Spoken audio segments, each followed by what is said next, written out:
आप सभी को मेरा प्रणाम। हर हर महादेव, जय श्री राम। एक बेहद महत्वपूर्ण घटनाक्रम में भारत सरकार ने popular front of India PFI और उससे जुड़ी 8 संस्थानों पर बैन लगा दिया है। मैं नहीं मानता। प्रतिबंध की अवधि 5 साल रखी गई है। केंद्र सरकार ने पीएफआई को देश विरोधी और गैर कानूनी गतिविधियों में सम्मिलित पाया है, जिसके बाद ये फैसला लिया गया है।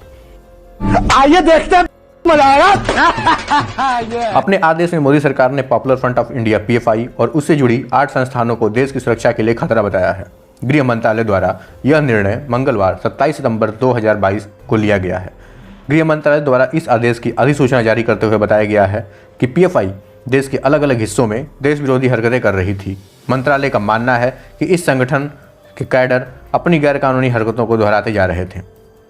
पीएफआई के साथ उससे जुड़े जिन अन्य संगठनों को बैन किया गया है वो इस प्रकार हैं: rehab India foundation, campus front of India, all India imams council, national confederation of human right organisation, national women's front, national junior front, empower India foundation, rehab foundation Kerala.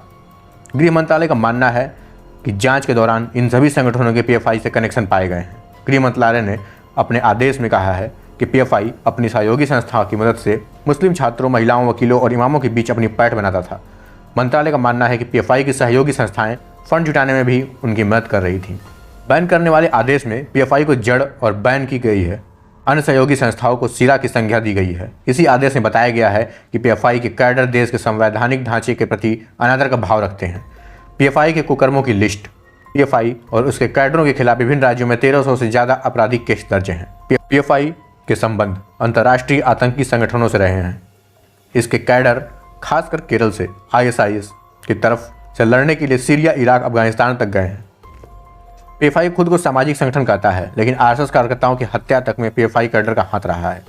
इन लोगों ने केरल, कर्नाटक, तमिलनाडु में कई हत्याएं की हैं। प्रोफेसर का हाथ भी पीएफआई कैडरों ने ही काटा था। केरल के जंगलों में पीएफआई कैडरों ने मिलिट्री ट्रेनिंग बना रखी थी। खतरनाक हथियार, गोला बारूद रखने के मामले में पीएफआई के 44 कैडरों को कोर्ट ने सजा भी सुनाई है।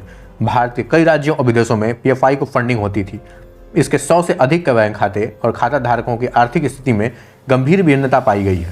केरल के जंगलों जैसा मिलिट्री ट्रेनिंग कैंप तेलंगाना में भी है। गरीब और मध्यम आय वर्ग के मुस्लिम लड़कों को हिंदू विरोधी मानसिकता के साथ पीएफआई ट्रेनिंग देता है। पीएफआई के ठिकानों पर रेड से क्या क्या मिला? पीएफआई के ठिकानों पर रेड से क्या क्या मिला? पीएफआई के ठिकानों पर रेड से मिले जहरीले माल का एक हिस्सा मात्र सुरक्षा एजेंसियों की छापेमारी में उत्तर प्रदेश के बाराबंकी जिले से मोहम्मद नदीम नाम के आरोपित के घर से आईईडी विस्फोटक बनाने का पर्चा मिला।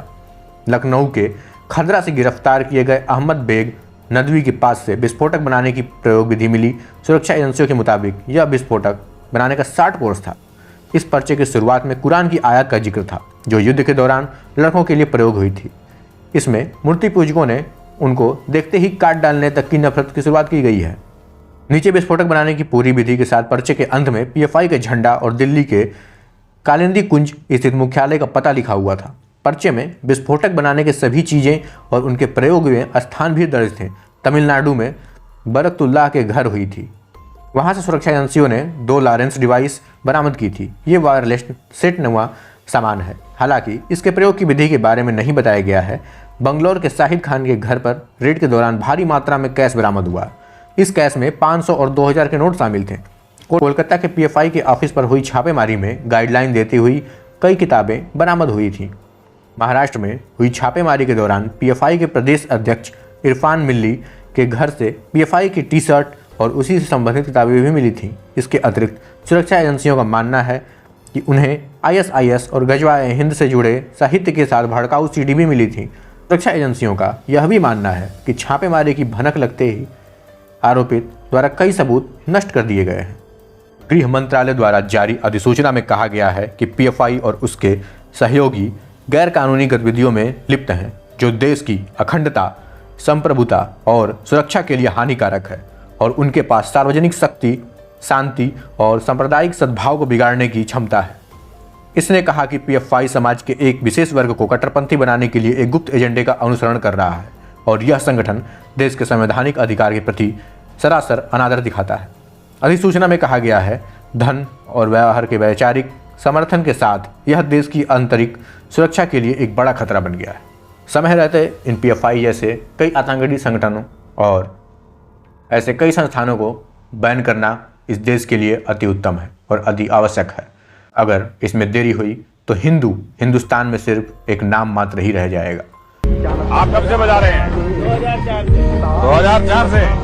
मैं 2002 से बजा रहा हूँ।